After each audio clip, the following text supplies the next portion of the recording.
পথ তারা খুঁজে পায়নি।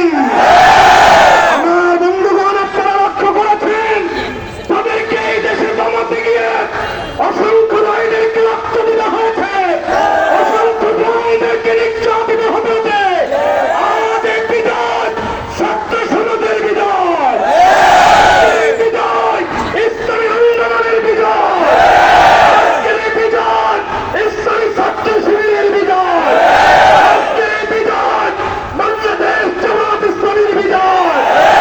আমার বন্ধুগণ, আপনারা মনে রাখবেন, এই যে পূর্বেও যা এইভাবে স্বৈরাচার করেছে, যারা জুলুম করেছে, তারা তাদের আদালতগুলোতে ইসলামকে নিষিদ্ধ করেছে।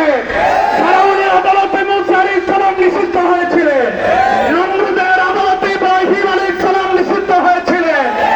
এরপরে আপনার আবু জাহেল, আবু লাহাব, উতবা, সাইবার আদালতে মুহাম্মদ সাল্লাল্লাহু আলাইহি সাল্লাম নিষিদ্ধ ছিল। তবে আল্লাহর আদালতে ওই ফেরাউনরাই নিষিদ্ধ হয়েছে। ঠিক কিনা? বাংলাদেশে এই খুনি হাসিনা অসংখ্য মানুষ মেরে জামাত ইসলামী এবং ইসলামী ছাত্র শিবিরকে নিষিদ্ধ করতে চেয়েছিল। আল্লাহর আদালতে তারা নিষিদ্ধ হয়েছে।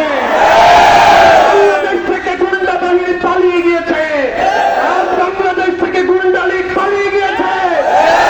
যদি আবারও আসে তার বাংলা জবাব দেওয়া হবে,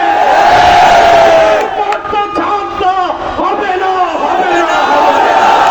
সকলকে ধন্যবাদ জানিয়ে আমি আমার বক্তব্য